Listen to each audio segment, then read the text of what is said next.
രാധേകൃഷ്ണ. ഇന്നത്തെ താങ്കളുടെ universal message എന്താണെന്ന് നോക്കാം. ഇന്ന് താങ്കൾക്ക് ലഭിച്ചിരിക്കുന്നത് 8 ഓഫ് സോർട്സ് എന്ന കാർഡാണ്. ഇന്ന് താങ്കൾ സ്വന്തം ചിന്തകളിൽ തന്നെ, വിചാരങ്ങളിൽ തന്നെ കുടുങ്ങിക്കിടക്കുകയാണ് എന്നാണ് സൂചിപ്പിക്കുന്നത്.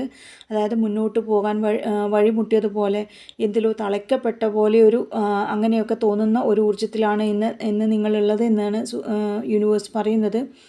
അപ്പോൾ സ്വന്തം തടസ്സങ്ങളെ മനസ്സിലാക്കുകയും അത് താൽക്കാലികക്ക് മാത്രമുള്ളതാണെന്ന് സ്വയം തിരിച്ചറിഞ്ഞ് അതിനെ കൺട്രോൾ ചെയ്ത് പോസിറ്റീവായി മുന്നോട്ട് പോയാൽ എന്ത് ഗൈഡൻസാണ് യൂണിവേഴ്സ് തരുന്നതെന്ന് ചോദിച്ചപ്പോൾ വന്നത് സ്ട്രെങ്ത് എന്ന മേജർ ആർക്കാന കാർഡാണ്. ക്ഷമയോടെയും ആത്മനിയന്ത്രണത്തോടെയും നിങ്ങളുടെ ഇപ്പോഴത്തെ സാഹചര്യങ്ങളെ കൈകാര്യം ചെയ്യാനാണ് ഗൈഡൻസായിട്ട് യൂണിവേഴ്സ് പറയുന്നത്.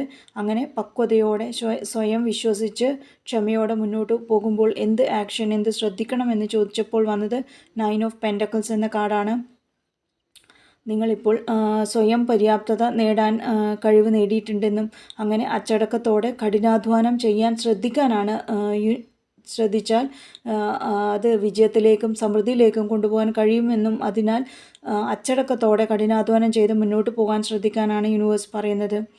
ഓവറോളായി ഇന്നത്തെ മെസ്സേജ് നോക്കുമ്പോൾ നിങ്ങളുടെ മാനസിക തടസ്സങ്ങളെ ആന്തരിക ശക്തി ഉപയോഗിച്ച് മറികടക്കാനും, അതായത് സ്വന്തമായി ഒരുപാട് കാര്യങ്ങൾ ആലോചിച്ച് കൂട്ടാതെ മാനസിക തടസ്സങ്ങളെ മറികടന്ന് പോസിറ്റീവായി ചിന്തിച്ച് മുന്നോട്ട് പോകാനും അങ്ങനെ നിങ്ങൾക്ക് മികച്ച വിജയവും സാമ്പത്തിക സ്വാതന്ത്ര്യവും നേടിയെടുക്കാൻ കഴിയുമെന്ന മെസ്സേജാണ് ഇന്ന് നിങ്ങൾക്ക് യൂണിവേഴ്സ് നൽകുന്നത്. താങ്ക്